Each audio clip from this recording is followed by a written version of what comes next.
Hey y'all, welcome to Bible study. We are jumping right into Acts chapter 27, and it begins with Paul on a ship. There's a total of 276 people on this boat. We know this because towards the end of the chapter in verse 37, that number is mentioned. He is headed to Caesar under the supervision of a centurion soldier by the name of Julius. Julius was responsible for not just Paul, but all the prisoners that were on this ship being transported to Rome. We know that Luke is also with him because again, we're seeing the use of the word we, and remember, Luke is the writer of the book of Acts. Verse 3 tells us that after a day at sea, they stop in a city called Sidon. And we see here that Paul receives favor by Julius to get off of the boat and to meet up with some of his Christian friends. It's obvious that Paul was a good example of the believer, being trustworthy enough to be given free time while he was still a prisoner. Paul's focus was never his freedom. His focus was preaching Jesus Christ, and Julius knew it. And that made me ask myself a question. Anissa, what would the people around you say that your focus is on? And I'll ask you that. Would those who know us say that we are focused on self, or maybe our jobs? Are we focused on ministry? Or maybe we're focused on gossip and lying and stealing. What is your focus? When Jesus is the center of your life and his word is a priority in your life, your character will be automatically adjusted by that word. We too should be good examples of the believer. So after that short stop in Sidon, they get back on the ship and sail through several additional cities. Then they ended up stopping in a city called Myra. There in verse 6, they switched to another ship of Alexandria and began sailing to Italy. They were sailing for a few days, and then they got to a point in verse 9 where Paul said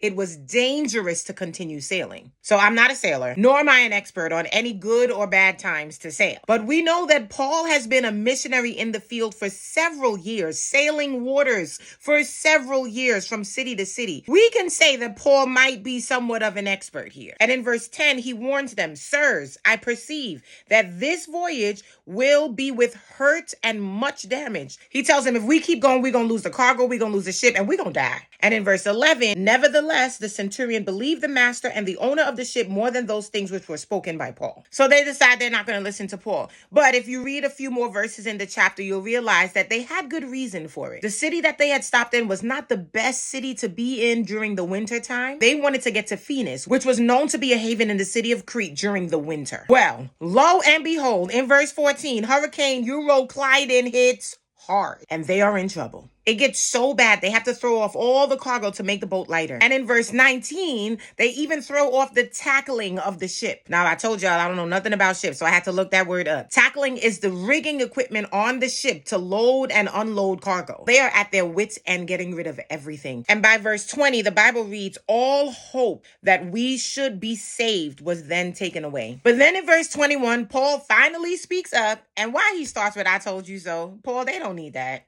But then in verse 22, he had good news. Nobody's going to die. He said an angel of God, the God that he belonged to, the God that he served, had come to him the prior night and reminded him of his assignment to Rome and told him to not be afraid. Again, assignment equals divine protection. Paul understood that God was a promise keeper. And since God had told him he had an assignment in Rome, he knew that they were not going to die on this boat. Now, verse 27 says that they endured 2 weeks of this catastrophic storm. Now, I don't know what anybody else was thinking on this boat, but if I had been on this boat, I would have been encouraged in the moment that Paul said what he said. But then after a day, 2 days, 3 days, 4 days, 14 days, and we still on this boat, doubt starts to sink in. Listen, when the enemy comes in like a flood, God will lift up a standard against him. We have to remain faithful in the midst of chaos. And no matter what hell is breaking out in your life, trust God to give you everything you need to complete any assignment that he's given to you. The shipmen decided to measure the depth of the water.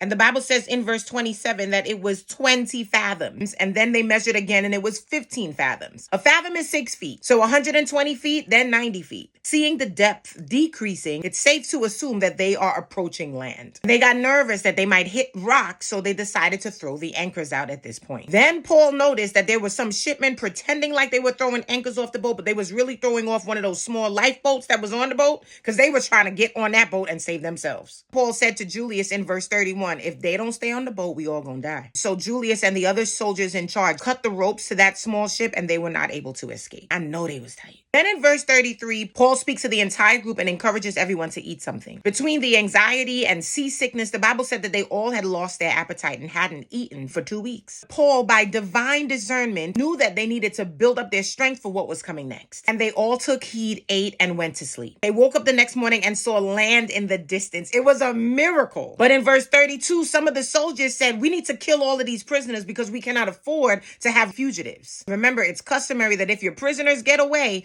you're going to get their punishment. But Julius spoke up and he said, we ain't killing nobody on today. He was really concerned about Paul. He knew that he was a good man and didn't want him to fall into the hands of these vicious soldiers who wanted to kill the prisoners. And Julius ordered everyone on the ship, if you know how to swim, jump off. We're swimming to this land. If you don't know how to swim, grab a plank and kick your feet. We're going to get there. And in the final verse of Acts chapter 27, verse 44, they all swam safely to dry land. And that's a wrap on Acts chapter 27. I'll be back with the final chapter, Acts chapter 28, next time.